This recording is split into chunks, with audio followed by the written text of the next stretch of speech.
एक गड्ढा, दो गाड़ियां और एक ऐसी त्रासदी जिसे बहुत आसानी से रोका जा सकता था। आज हम नोएडा में हुए एक हादसे की कहानी पर बात करेंगे, जहां एक ही जगह पर हुई दो घटनाओं ने पूरे सिस्टम पर बेहद गंभीर सवाल खड़े कर दिए हैं।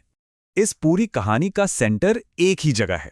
खतरा भी एक ही था, लेकिन सिर्फ 2 हफ्तों के अंदर हुए 2 हादसों का अंजाम बिल्कुल अलग था। अब ये देखिए, ये स्लाइड सब कुछ एकदम साफ साफ बता देती है। 2 जनवरी गुरविंदर सिंह का ट्रक उसी गड्ढे में गिरता है और वो किसी तरह बच जाते हैं।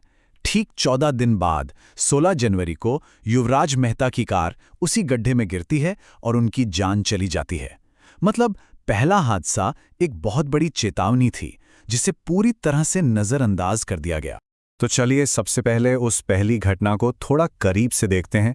ये ट्रक ड्राइवर गुरविंदर सिंह का अनुभव है, जिनका बचना ही अपने आप में एक चेतावनी थी। एक ऐसी चेतावनी जिसे किसी ने नहीं सुना। जरा सोचिए, 2 जनवरी की रात का सीन है। घना कोहरा छाया हुआ है। सड़क पर एक बहुत ही शार्प 90 डिग्री का मोड़ है और उस मोड़ के ठीक बगल में एक गहरा पानी से भरा गड्ढा। लेकिन वहां ना तो कोई वार्निंग साइन था, ना कोई बैरिकेड और ना ही कोई लाइट। मतलब खतरा साफ था और बस किसी हादसे का इंतजार कर रहा था। गुरविंदर बताते हैं कि वो सिर्फ किस्मत और भगवान की कृपा से ही बचे। उनके ट्रक का केबिन पानी में डूब गया था।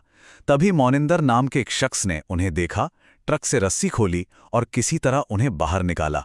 और सबसे हैरान करने वाली बात जानते हैं क्या है? यही मोनिंदर वो शख्स थे जिन्होंने 2 हफ्ते बाद युवराज को भी बचाने की कोशिश की थी। लेकिन कहानी यहीं खत्म नहीं होती। जो इसके बाद हुआ वो शायद और भी ज्यादा चौंकाने वाला है। गुरविंदर सिंह ने आरोप लगाया है कि मदद की जगह एक शख्स बलेनो कार से आया, उसने खुद को नोएडा अथॉरिटी का अधिकारी बताया और उनसे ही पैसे मांगने लगा। ये पूरा अनुभव और फिर अधिकारियों की ऐसी लापरवाही, इसी सब को देखते हुए गुरविंदर सिंह का जो निष्कर्ष है वो बहुत साफ और परेशान करने वाला है। वो कहते हैं ये हादसा नहीं, मर्डर है। अब चलिए ठीक 2 हफ्ते आगे बढ़ते हैं। 16 जनवरी की रात पर यह कहानी है 27 साल के युवराज मेहता की, जिन्हें उसी खतरे का सामना करना पड़ा, लेकिन एक बेहद दुखद अंत के साथ। युवराज अपने ऑफिस से घर लौट रहे थे, एक बिल्कुल नॉर्मल दिन की तरह। लेकिन उनकी कार उसी पानी से भरे बिना किसी चेतावनी वाले गड्ढे में जा गिरी। एक ऐसा गड्ढा जिसके बारे में अधिकारी पहले से जानते थे। और जो बात सबसे ज्यादा तकलीफ देती है वो है ये नंबर, 2 घंटे। युवराज अपनी गाड़ी में 2 घंटे तक फंसे रहे, मदद का इंतजार करते रहे। सोचिए, 2 घंटे तक वो जिंदगी के लिए लड़ते रहे, लेकिन मदद उन तक वक्त पर नहीं पहुंच पाई। उनकी जो आखिरी कॉल अपने पिता से हुई वो किसी का भी दिल दहला सकती है। उन्होंने फोन पर कहा, पापा मुझे बचा लीजिए, मैं मर जाऊंगा। और जैसा कि अक्सर होता है, एक जान जाने के बाद ही अधिकारियों और सरकार की नींद टूटी।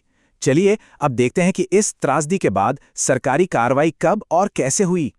इस स्लाइड पर एक्शन का जो टाइमलाइन है वो सब कुछ साफ कर देता है। सब कुछ 16 जनवरी को युवराज की मौत के बाद शुरू हुआ। 19 जनवरी को नोएडा अथॉरिटी के सीईओ हटाए गए, एसआईटी जांच बैठी और फिर डेवलपर समेत 5 लोगों की गिरफ्तारियां हुईं। सवाल तो यही उठता है कि यह सब पहले क्यों नहीं किया गया? गिरफ्तारियां हो रही हैं, जांच चल रही है, ये सब ठीक है, लेकिन इस पूरी घटना ने कुछ ऐसे बुनियादी सवाल खड़े कर दिए हैं जिनका जवाब मिलना आज भी बाकी है। हाँ, इस बीच कुछ ऐसी रिपोर्ट्स भी सामने आईं जिनमें यह दावा किया गया कि हादसे से पहले युवराज ने शराब पी हुई थी। लेकिन क्या इससे सबसे बड़ा सवाल बदल जाता है? वो सवाल यह है कि जब 2 जनवरी को एक ट्रक पहले ही उस गड्ढे में गिर चुका था तो उसे भरा क्यों नहीं गया? उस पहली और साफ चेतावनी को नजरअंदाज क्यों किया गया?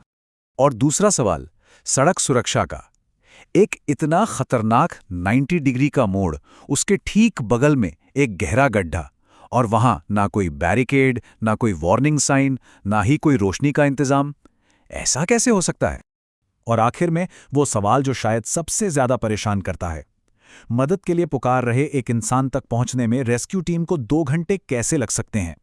ये वो सवाल हैं जिनका जवाब इस रोकी जा सकने वाली त्रासदी के बाद मिलना ही चाहिए।